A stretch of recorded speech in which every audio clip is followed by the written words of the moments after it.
আসসালামু আলাইকুম রহমতুল্লাহ। ইরান ধ্বংস হবে না টিকে যাবে আজকের রাতেই তা বোঝা যাবে। কারণ সেটা আমেরিকা ইতিমধ্যে ঘোষণা দিয়েছে যে আজকে রাতেই ইরানের বিরুদ্ধে সবচেয়ে বড় অভিযান চালানো হবে, বোমা অভিযান চালানো হবে এবং তাদের যে বিভিন্ন অস্ত্র কারখানা মানে বিভিন্ন যে সংস্থাগুলো রয়েছে সেগুলো ধ্বংস করে দেওয়া হবে। এটা আমেরিকা থেকে ঘোষণা দিয়েছে আজকের রাতেই সবচেয়ে বেশি বড় হামলা চালানো হবে। ইতিমধ্যে আল জাজিরার মতো গণমাধ্যম বলেছে ইরানে ইসরায়েল এবং মার্কিন যুক্তরাষ্ট্রের হামলায় কমপক্ষে ১৩০০ জন নিহত হয়েছে এবং আরও অসংখ্য অগণিত মানুষ আহত হয়ে আছে। এখন তারা টিকবে কিনা সেটা অনেক অংশে নির্ভর করছে আজকে রাতটার উপর। আজকে রাতটা যদি পার করতে পারে তাহলে হয়তো তারা টিকে থাকতে পারে, নতুবা তারা ধ্বংস হয়ে যেতে পারে।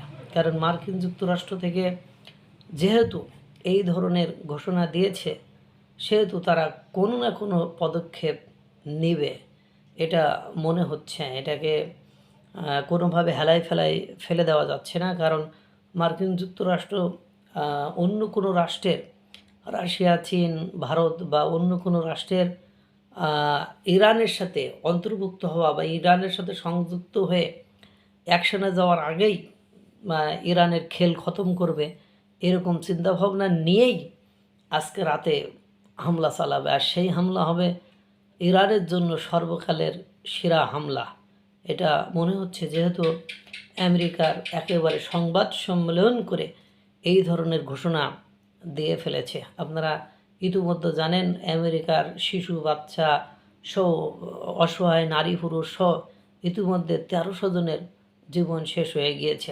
আপনারা জানেন শ্রীলঙ্কায় যুদ্ধ জাহাজে হামলা চালিয়ে ৮০-৮৪ জন মতো নাবিককে ইতিমধ্যে শেষ করে দিয়েছে, আরও অনেকেই আহত হয়েছে।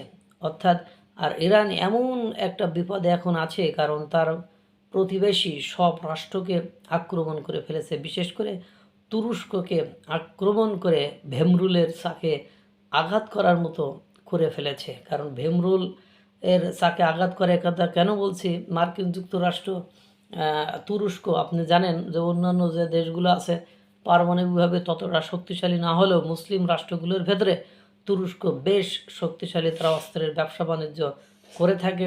এখন যখনই তাদের আক্রমণ করেছে তাদের এইবার তারা তাদেরকে মার্কিন যুক্তরাষ্ট্র সহায়তা করবে আর সেখান থেকেই তাদের আক্রমণ করা সহজ হয়ে যাবে। আর আজকেই দেখবেন হয়তো ইতিহাসের সর্ববৃহৎ হামলাটা মার্কিন যুক্তরাষ্ট্র ইরানের উপর করে ফেলবে। আল্লাহ তাআলা সকলকে রক্ষা করুক, ভালো রাখুক, সুস্থ রাখুক। আসসালামু আলাইকুম ওয়া রাহমাতুল্লাহ।